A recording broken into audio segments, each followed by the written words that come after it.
السلام علیکم ناظرین، کیسے ہیں آپ سب؟ امید کرتی ہوں آپ سب خیریت سے ہوں گے۔ میں اپنے چینل ایس کے اسٹوری لسننگ ٹائم میں آپ سب کا ویلکم کرتی ہوں، اور اس بات کے ساتھ ہم اپنے ناول کا اسٹارٹ لیں گے کہ اللہ تعالیٰ ہم سب کو اپنی امان میں رکھیں اور آسانیاں بانٹنے کی توفیق فرمائے، آمین۔ وہ اپنے بازو پھیلا کر گھٹنوں کے بل زمین پر بیٹھ گیا اور کسی بھیڑیے کے مانند چیخنے لگا۔ حجاب جو اپنے کمرے کے دروازے کے پاس کھڑی تھی سہم کر لان کی طرف دیکھنے لگی۔ صباحت تو ہڑبڑا کر اٹھ بیٹھی اور سورہ اخلاص کا ورد کرتے ہوئے لان کی طرف گئی۔ بہت عجیب سی آواز آئی تھی، یہی لان سے آئی تھی۔ اس نے لان کی چاروں طرف نظر دوڑائی مگر وہاں کوئی نہ تھا۔ صباحت نے تسبیح پڑھتے ہوئے اظہار کے کمرے کی کھڑکی کی طرف دیکھا۔ اظہار بے خود سویا پڑا تھا۔ صباحت دوبارہ اپنے کمرے میں جا کر سو گئی۔ شاید یہ میرا وہم ہو، وہ آواز میں نے خواب میں سنی ہو۔ اگلے روز بھی حجاب سب گھر والوں سے کھچی کھچی سی رہی۔ زیادہ وقت اس نے اپنے کمرے میں گزارا۔ صباحت بھی حجاب کے رویے کی وجہ سے پریشان تھی، لیکن وہ اپنی بیٹی کو جانتی تھی۔ وہ جانتی تھی کہ جب لڑکے والے آئیں گے تو خاموشی سے تیار ہو جائے گی۔ وہ اپنی ماں کی نہ تو فرمانی کرے گی اور نہ ہی مہمانوں کے سامنے کوئی غلط رویہ اختیار کرے گی۔ مہمان کے آنے کا دن بھی آ گیا۔ حجاب کے ساتھ ساتھ ثانیہ بھی کچن میں مصروف تھی۔ آج تو شام کی چائے کے ساتھ ساتھ بڑی مزے کی چیزیں بن رہی ہیں۔ کون آنے والا ہے؟ ثانیہ نے حجاب کو چھیڑا تو حجاب نے غصے سے اس کی طرف دیکھا۔ مجھے اس طرح کا مذاق بالکل پسند نہیں ہے۔ تحریم دوڑتی ہوئی کچن میں آئی۔ آپ ہی وہ لوگ آ گئے ہیں۔ تھوڑی دیر کے بعد صباحت نے حجاب سے چائے لانے کے لیے کہا۔ تحریم اور ثانیہ تو ان سے پہلے ہی مل چکی تھی۔ حجاب اندر چائے لے کر گئی تو اندر دو خواتین بیٹھی تھیں۔ ان میں سے ایک لڑکے کی ماں اور دوسری پھوپھی تھی۔ حجاب نے انہیں چائے پیش کی۔ وہ بہت خوشگوار ماحول میں باتیں کرتے رہے۔ صباحت بھی خوش تھی۔ خواتین کے انداز سے لگ رہا تھا کہ انہیں حجاب پسند آ گئی ہے۔ جب جانے کا وقت قریب آیا تو لڑکے کی ماں نے ہچکچاتے ہوئے صباحت سے کہا، آپ سے کچھ بات کرنی ہے۔ اس نے ترچھی نظر سے حجاب کی طرف دیکھا۔ حجاب بیٹی یہ برتن لے جاؤ، صباحت نے کہا۔ حجاب برتن اٹھا کے کچن میں لے گئی۔ صباحت نے مسکراتے ہوئے پوچھا، کیا کہہ رہی تھی آپ؟ دونوں خواتین نے مسکراتے ہوئے ایک دوسرے کی طرف دیکھا۔ پھر لڑکے کی ماں صباحت سے مخاطب ہوئی، بات دراصل یہ ہے کہ ہمیں آپ کے گھر کا ماحول بہت پسند آیا ہے۔ ہمیں خوشی ہوگی جب ہمارے بیٹے کی شادی اس گھر میں ہو۔ صباحت کی بانچیں کھل گئیں۔ وہ منہ میٹھا کرنے کے لیے مٹھائی منگوانے لگی تو لڑکی کی پھوپھی نے کہا، لیکن اس نے خاموش ہوتے ہی صباحت نے کہا، آپ کیا کہنا چاہتی ہیں؟ ہم یہ کہنا چاہتے ہیں کہ ہمارے بیٹے کی عمر کے حساب سے ثانیہ ٹھیک رہے گی۔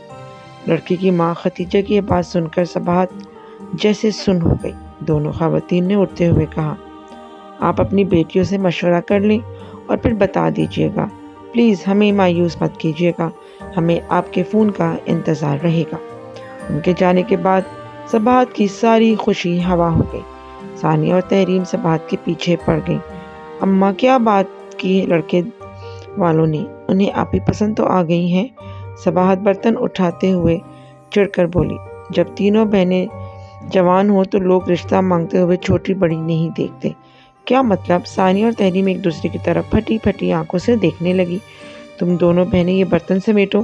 صباحت یہ کہہ کر کچن سے باہر جا کر حجاب کو ڈھونڈنے لگی۔ اس کا دل غم کے بوجھ سے چور چور تھا۔ دعا مانگنے لگی تو اس کی آنکھیں بھیگ گئیں۔ اے میرے رب، تیرے سوا کوئی مہربان نہیں، مجھے صحیح راہ دکھا، درست فیصلہ کرنے کی قوت دے، مجھے سرخرو کر دے۔ صباحت نے حجاب سے رشتے کے موضوع پر کوئی بات نہیں کی۔ جب تک اس کے ذہن نے کوئی حتمی فیصلہ نہیں کیا، اس نے بیٹیوں سے بات کرنا مناسب نہ سمجھا۔ رات ہو گئی۔ حجاب صباحت کے قریب بیٹھی تو صباحت نے حجاب کی طرف دیکھا۔ حجاب کسی پری کی مانند خوبصورت دکھائی دے رہی تھی۔ میری بیٹی تو شہزادی ہے، پتہ نہیں لوگوں کی آنکھوں کو کیا ہو گیا ہے۔ اس وقت سے ڈرتی تھی میں، لڑکی کی عمر کے آگے اس کی خوبصورتی کی اہمیت نہیں رہتی۔ آپ کیا کہنا چاہتی ہیں؟ حجاب نے ماں کے ہاتھ پر دھیرے سے ہاتھ رکھا۔ ثانیہ اور تحریم دروازے کے چوکھٹ کے پاس کھڑی دونوں کی باتیں سن رہی تھی۔ سبات نے حجاب کی طرف دیکھا۔ جو لوگ رشتے کے لیے آئے تھے وہ کہہ رہے تھے کہ تمہاری عمر ان کے بیٹے کی عمر سے زیادہ ہے۔ وہ اپنے بیٹے کے لیے ثانیہ کا ہاتھ مانگ رہے تھے۔ حجاب نے سر جھکاتے ہوئے پوچھا، تو آپ نے کیا کہا؟ میں نے فی الحال ان سے کچھ نہیں کہا، البتہ سوچنے کے لیے وقت مانگا ہے۔ سبات نے حجاب سے جیسے آنکھیں چرا لیں۔ اماں ٹھیک ہے، انہیں اپنے بیٹے کے لیے ثانیہ پسند آئی، مجھے یہ بات بری نہیں لگی، لیکن جب تک ثانیہ کی تعلیم مکمل نہیں ہو جاتی ہم اس کی شادی کے بارے میں کیسے سوچ سکتے ہیں؟ حجاب نے کہا۔ سبات کسی ٹوٹے برتن کی طرح کھٹکی۔ میں جن حالات سے دوچار ہوں اس میں اگر ثانیہ کا اچھا رشتہ آتا ہے تو میں قطعاً نہیں سوچوں گی کہ اس کی تعلیم مکمل ہوئی ہے یا نہیں۔ میں ثانیہ کے لیے رشتہ قبول کر رہی ہوں اور یہ رشتہ بہت اچھا ہے۔ تم نے ہمیشہ اپنی ضد کی وجہ سے اچھے رشتے ٹھکرائے، ورنہ پہلے بڑی بہن کی شادی ہونی چاہیے۔ میں چاہتی ہوں کہ تم فیصلہ کرنے میں میری مدد کرو۔ حجاب جو اداس سر جھکائے بیٹھی تھی شکستہ لہجے میں بولی، اماں اگر آپ نے فیصلہ حالات کے رحم و کرم پر چھوڑ دیا تو پھر ہمیں خواب دیکھنے کا کوئی حق نہیں۔ جو آپ بہتر سمجھتی ہیں وہ فیصلہ کر لیں۔ حجاب نہ جانے من میں کتنی باتیں چھپائیں وہاں سے اٹھ گئی۔ ثانیہ اور تحریم کے لیے خبر کسی بم پھٹنے سے کم نہ تھی۔ حجاب نے انہیں یہ باتیں اسی لیے بتا دی تاکہ سبات کے فیصلے سے پہلے ثانیہ کا ذہن بن جائے۔ اگلے روز دوپہر کے کھانے کے بعد سبات نے ثانیہ سے بات کی۔ اس نے ثانیہ کے آگے اپنے دکھوں سے تار تار دامن پھیلا دیا۔ ماں کی مجبوریاں سمجھتے ہوئے ثانیہ نے رشتے کے لیے ہاں کر دی۔ سبات نے آگے بڑھ کر ثانیہ کو اپنے سینے سے لگا لیا۔ سدا خوش رہو۔ دوپہر کے 3:30 بج رہے تھے۔ ثانیہ اور تحریم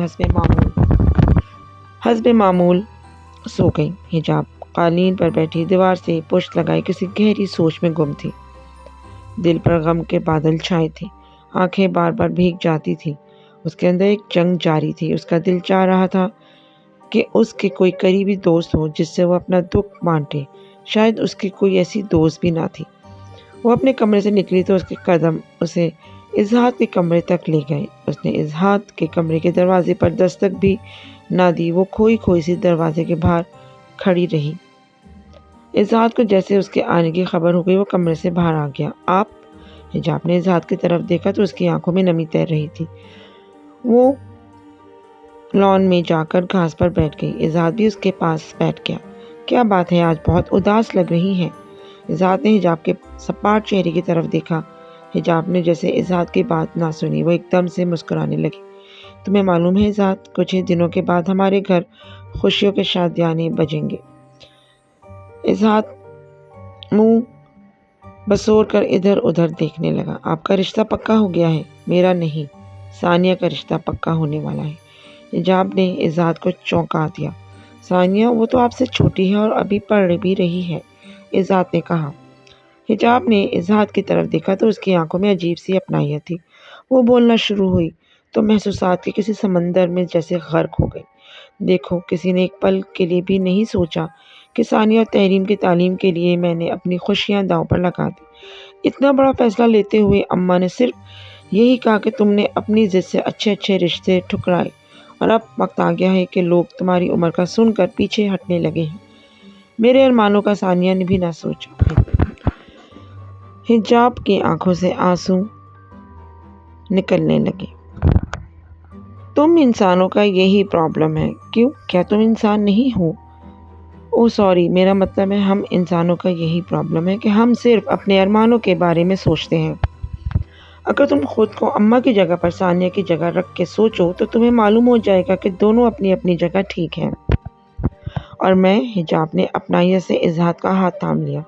اظہار نے اپنے ہاتھ سے حجاب کے آنسو پوچھے۔ آپ بہت اچھی ہیں، اپنی جگہ آپ بھی ٹھیک ہیں، لیکن حقیقت تو یہ ہے کہ سوائے والدین کے دنیا کا ہر رشتہ کھوکھلا ہے۔ اگر کوئی آپ کی طرح مخلص ہو جائے تو اسے غم اور ٹھوکروں کے سوا کچھ نہیں ملتا۔ حجاب نے اظہار کی طرف دیکھا۔ مجھے بھلے ٹھوکریں ملیں لیکن میں اماں اور بہنوں کے لیے جو کچھ ہو سکا میں کروں گی۔ آج مجھے اپنے دوست سے کچھ اور بھی چاہیے۔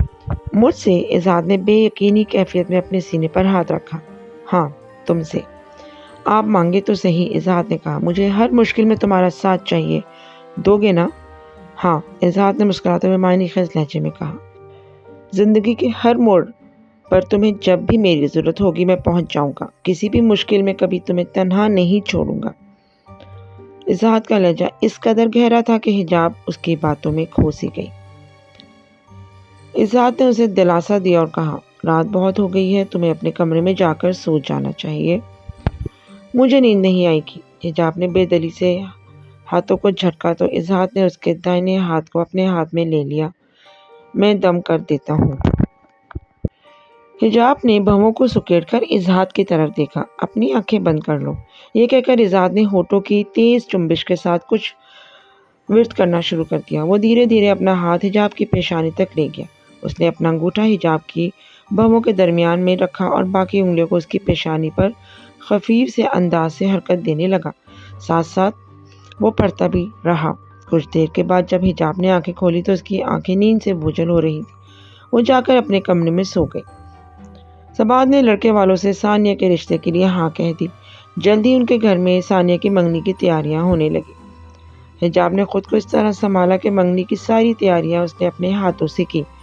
منگنی سے ایک دن پہلے جب ساری تیاری مکمل ہو گئی تو لڑکے سبحان کے والدہ کا فون آیا کہ جتنے لوگ ان کے ساتھ آئیں گے ان سب کو سوٹ دینے ہیں۔ صباحت نے سبحان کی والدہ کو سمجھایا کہ انہوں نے سبحان کے اور ان کے والدین کے کپڑے خریدے ہیں، ابھی ان کا ہاتھ تنگ ہے، انشاءاللہ شادی میں یہ رسم پوری کر دیں گے۔ لیکن لڑکی کی ماں رضامند نہ ہوئی۔ حجاب نے صباحت سے فون لے لیا۔ آنٹی آپ بے فکر ہیں، جیسا آپ چاہیں گی ایسا ہی ہوگا۔ حجاب کے کانوں میں سونے کی چھوٹے چھوٹے بندے تھے، وہ بندے بیچ کر کپڑے خرید لائی۔ صباحت کو علم ہوا تو وہ حجاب پر خفا ہوئی۔ اماں ایک بار منگنی ہو جائے میں اور کانٹے بنا لوں گی۔ حجاب نے صباحت کو منا لیا۔ آج ثانیہ کی منگنی کے روز صباحت کے گھر خوشیاں محور رقص تھی۔ صباحت نے تھوڑے لوگوں کو مدعو کیا تھا لیکن ثانیہ کی کزنز اور سہیلیوں نے اچھی بھلی رونق لگا رکھی تھی۔ سب لڑکیاں جو ایک دوسرے سے بڑھ چڑھ کر تیار ہوئی تھیں کچن میں گھسی پھولوں کی پلیٹیں تیار کر رہی تھیں۔ جلدی کرو، بس لڑکے والے آتے ہی ہوں گے، سبحان بھائی کا فون آیا ہے، وہ گھر سے چل پڑے ہیں۔ تریم اپنا دوپٹہ ٹھیک کرتے ہوئے اظہار سے ٹکرا گئی۔ اظہار بھائی آپ یہاں لڑکیوں میں کیا کر رہے ہیں؟ تریم نے شرارت بھرے انداز میں اظہار کی طرف دیکھا۔ اظہار نے بادامی رنگ کا کرتا شلوار پہنا ہوا تھا، قمیض پر براؤن کلر کے دھاگے کا نفیس کام تھا، وہ بہت مجیحا دکھائی دے رہا تھا۔ تریم کی سہیلی نے تریم کو اپنا کندھا مارا اور سرگوشی کے انداز میں بولی، یہ تمہارا گھر شہزادہ کون ہے؟ تریم نے گلا کھنکارتے ہوئے اپنے چپ رہنے کا اشارہ کیا۔ ہاں بھائی، آپ نے بتایا نہیں کہ آپ یہاں کیا کر رہے ہیں؟ اظہار اتنی لڑکیوں میں گھبرا سکے، وہ میں پوچھنے آیا تھا کہ کوئی کام تو نہیں؟ آپ ایسا کریں، آپ ہی حجاب سے پوچھ لیں جو ابھی تک خود تیار نہیں ہوئی۔ تریم نے ہنسی روکتے ہوئے کہا۔ اس کی سہیلی نے ایک بار پھر کندھے اچکائے۔ تریم جا کے اپنی آپی کو تیار ہونے میں مدد دو، انہیں تو میک اپ بھی کرنا نہیں آتا ہوگا۔ خبردار جو میری آپی کا مذاق اڑایا، وہ سادی بھی بہت پیاری لگتی ہے۔ یہ کہہ کر تریم نے پھولوں کی پلیٹیں اٹھائی اور سہیلیوں کے ساتھ لان کی طرف بڑھی۔ اظہار کی متلاشی نگاہیں ہر طرف حجاب کو ڈھونڈ رہی تھی۔ اتنی دیر میں لڑکیاں شور مچاتی ہوئی گیٹ کی طرف بھاگی۔ لڑکے والے آ گئے ہیں۔ بڑے ہال میں بیٹھے تمام لوگ باہر لان میں چلے گئے۔ اظہار وہاں اکیلا کھڑا تھا۔ پازیب کی جھنکار کی آواز پر اس نے دروازے کی طرف دیکھا۔ حجاب سرخ اور فیروزی لہنگے میں اس کے سامنے کھڑی تھی۔ اس نے فیروزی کلر کے لہنگے کے اوپر سرخ کرتی پہنی ہوئی تھی، وہ بھلا کی خوبصورت دکھائی دے رہی تھی۔ اس کے لمبے سیاہ بال کمر سے نیچے تک تھے، کانوں میں سرخ نگوں کے لاکٹ سیٹ نے اس کی خوبصورتی میں اضافہ کر دیا تھا۔ چہرے پر ہلکے سے میک اپ میں بھی وہ بہت پیاری لگ رہی تھی۔ حسن تو ایسا تھا جیسے شیشوں میں پڑی ہوئی مومی گڑیا جسے چھوتے ہوئے بھی ڈر لگتا ہو۔ اظہار بے اختیار کہہ اٹھا، بہت پیاری لگ رہی ہو۔ حجاب نے مسکراتے ہوئے اظہار کو سرتاپا دیکھا۔ تم تو بہت چھپے رستم نکلے، تمہارا سوٹ تو بہت زبردست ہے۔ حجاب نے ہاتھوں میں پھولوں کی پتیوں سے بھری پلیٹ تھامی ہوئی تھی۔ اظہار کی نظریں حجاب کے چہرے پر ہی ٹھہر گئی تھی۔ اس کا دل چاہ رہا تھا کہ وقت یہیں تھم جائے، وہ بس حجاب کو یوں ہی تکتا رہے۔ وہ اپنے ارد گرد کی ہر چیز سے غافل ہو گیا تھا کہ حجاب نے پلیٹ سے پھولوں کی چند پتیاں اٹھائی اور اس کے چہرے پر مار دی۔ تمہیں کیا ہو گیا ہے؟ لڑکے والے آئے ہیں، آؤ ان کا استقبال کرتے ہیں۔ وہ دونوں بھی باہر چلے گئے۔ لڑکے والوں کے استقبال کے بعد لڑکے والوں کو کھانا کھلایا گیا۔ اس کے بعد منگنی کی رسم ہوئی۔ فنکشن رات گئے تک جاری رہا۔ اظہار نے سارا کام ایسے سنبھالا کہ سبات کو اپنے بیٹے کی کمی محسوس نہ ہوئی۔ مہمانوں میں سے جس نے بھی اظہار کے بارے میں پوچھا تو سبات نے یہی کہا کہ یہ میرا بیٹا ہے۔ فنکشن ختم ہونے کے بعد جب سب مہمان چلے گئے تو اظہار اور حجاب سبات کے ساتھ مل کر رات 1 بجے تک چیزیں سمیٹتے رہے۔ کام ختم ہو گیا تو اظہار نے سبات سے کہا، آنٹی میں اپنے کمرے میں جا رہا ہوں۔ بیٹا تم نے جو آنٹی اب میں اپنے کمرے میں جا رہا ہوں۔ بیٹا تم نے تو کچھ ٹھیک سے کھایا بھی نہیں، میں سالن اور چاول گرم کرتی ہوں، تم کچھ کھا لو، سبات نے کہا۔ نہیں مجھے بھوک نہیں، اگر چائے مل جائے تو، اظہار نے کہا۔ تم اندر بیٹھو میں بنا دیتی ہوں۔ سبات نے حجاب کو بلایا، حجاب اظہار کے لیے چائے بنا دو۔ تھوڑی دیر کے بعد حجاب چائے کے 2 کپ لے کر اظہار کے پاس آ گئی۔ میرے ہاتھ کی چائے پیو گے تو دن بھر کی تھکان دور ہو جائے گی۔ حجاب نے کپڑے تبدیل کر لیے تھے اور اس نے بالوں کو کلپ کی مدد سے پیک کر لیا تھا۔ وہ سادگی میں بھی پیاری لگ رہی تھی۔ اظہار نے مسکراتے ہوئے حجاب کی طرف دیکھا۔ تم اگر مجھ سے 6 روز مسلسل کام کراؤ تو بھی میں نہیں تھکوں گا۔ کیوں تم کوئی جن زادے ہو جو تھک نہیں سکتے؟ حجاب نے اس کا مذاق اڑایا۔ اظہار کی آنکھیں فضا میں بھٹکنے لگی جیسے وہ کسی گہری سوچ میں کھو گیا ہو۔ حجاب کی اس کی آواز بہت دور سے آتی ہوئی محسوس ہوئی۔ ہاں میں جن ہی تو ہوں، کبھی خواب، کبھی اظہار اور کبھی اچانک دھوئیں کی طرح تمہاری زندگی سے غائب ہو جاؤں گا۔ لیکن تم نے تو ہر مشکل وقت میں میرے ساتھ نبھانے کا وعدہ کیا ہے، حجاب نے کہا۔ اظہار کی آنکھیں حجاب کی آنکھوں میں کھو گئیں۔ میں نظر آؤں یا نہ آؤں، میں ہر لمحے ہر وقت تمہارے پاس ہوں گا۔ حجاب نظریں جھکا کر تیز تیز سانس لینے لگی۔ بس کرو اظہار، مجھے ڈر لگنے لگا ہے، میرے ساتھ ایسا مذاق مت کرو۔ سوری حجاب، آئندہ ایسا مذاق نہیں کروں گا۔ اظہار کا لہجہ معنی خیز ہو گیا۔ وہ چائے پی کر اپنے کمرے میں چلا گیا۔ حجاب سبات کے ساتھ کچن میں مدد کرانے لگی۔ آج فنکشن میں سب لوگ اظہار کے بارے میں پوچھ رہے تھے۔ سبات نے برتن سمیٹتے ہوئے حجاب سے کہا، آپ نے کیا بتایا، کون ہے؟ حجاب نے پوچھا۔ میں نے کہا کیا کہنا تھا، میں نے تو کہہ دیا کہ اظہار میرا بیٹا ہے، اگر آج میرا بیٹا ہوتا تو اظہار جیسا ہی ہوتا۔ سبات کی اس مان نے حجاب کو پریشان کر دیا۔ اماں کیا پتا کہ وہ کب ہمیں چھوڑ کر چلا جائے۔ حجاب نے سبات کو دبے الفاظ میں سمجھانے کی کوشش کی کہ کسی غیر کو ہم اتنا اپنا نہیں سمجھ سکتے۔ سبات کی نظر ایک ہی جگہ ٹھہر گئی۔ جب بھی جائے گا ڈھیروں دعائیں لے کر جائے گا میری۔ حجاب سبات سے کچھ مزید نہ کہہ سکی۔ سبات نے پانی کا جگ حجاب کو پکڑایا۔ یہ پانی کمرے میں رکھ لینا، کل تو تم نے اسکول سے چھٹی لی ہے نا؟ ہاں اچھی بات ہے، میں نے منت مانی تھی کہ میری بیٹی کی منگنی خیریت سے ہو جائے تو میں شاہ جی کے مزار پر چادر چڑھاؤں گی۔ سوچ رہی ہوں کل ہی جا کر چادر چڑھا دوں، میں چاہتی ہوں تم میرے ساتھ جاؤ۔ ٹھیک ہے اماں، یہ کہہ کر حجاب پانی لے کر کمرے میں چلی گئی۔ صبح ثانی اور تحریم کے جانے کے بعد سبات اور حجاب نے جلدی گھر کا کام ختم کر لیا۔